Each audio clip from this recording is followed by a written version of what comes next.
Hello guys, നമ്മുടെ മറ്റൊരു വീഡിയോയിലോട്ട് എല്ലാവർക്കും സ്വാഗതം. അപ്പോൾ നമ്മുടെ ഇന്നത്തെ പരിപാടി ബീഫ് കറി നെയ്ച്ചോറ്. ബിരിയാണി റൈസ് വാങ്ങാൻ കടയിൽ പോയി വന്നപ്പോഴേക്കും ഏട്ടയുടെ ഉള്ളിയും പച്ചമുളക് കൂടി വഴറ്റുന്നു. വെളുത്തുള്ളി ഇഞ്ചി പേസ്റ്റ് ആക്കണം. ബീഫ് നമ്മളിവിടെ ബോയിൽ ചെയ്ത് വെച്ചിട്ടുണ്ട്. അപ്പോൾ ഉള്ളി വഴണ്ടി വന്നേക്ക് നമ്മൾ തക്കാളി ഇട്ട് കൊടുത്തിട്ടുണ്ട്. തക്കാളി ഇട്ടതിന് ശേഷം ഇഞ്ചി വെളുത്തുള്ളി പേസ്റ്റ് വെച്ച് നന്നായി ഒന്ന് വഴറ്റിയതിന് ശേഷം ഒരു ബ്രൗൺ കളറായി കഴിഞ്ഞ് നമ്മൾ മല്ലിപ്പൊടി ഇട്ട് കൊടുത്തു.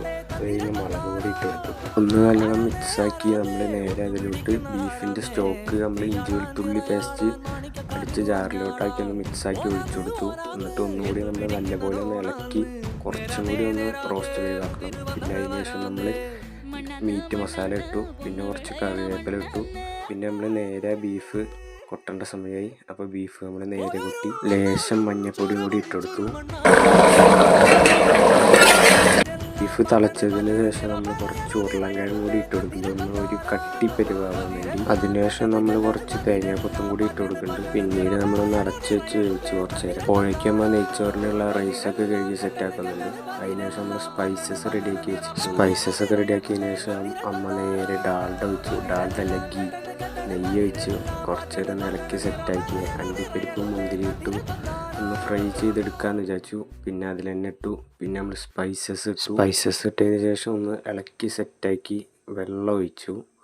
1.5 കപ്പ് വെള്ളമാണ് നമ്മൾ ഒഴിച്ചു. 1 കിലോ റൈസാണ് എടുത്തേക്കുന്നത്. ലേശം ഉപ്പും കൂടി ഇട്ടു. അതിനുശേഷം നമ്മുടെ ബീഫ് റെഡി ആയി. ഇത്തിരി ഗരം മസാല ഇട്ടിട്ട് വീണ്ടും ഒന്ന് അടച്ചു വെച്ചു. പിന്നെ നമ്മുടെ ലാസ്റ്റത്തെ 2 കറിവേപ്പിലയും കൂടി വെച്ച് പണി കഴിഞ്ഞു.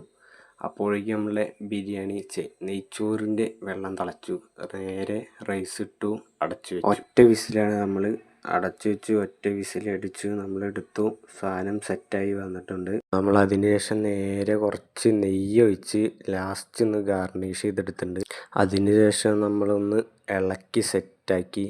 കറക്റ്റ് പാകമാണ്. വെള്ളം കാര്യങ്ങളൊക്കെ കറക്റ്റ് പാകമായിരുന്നു.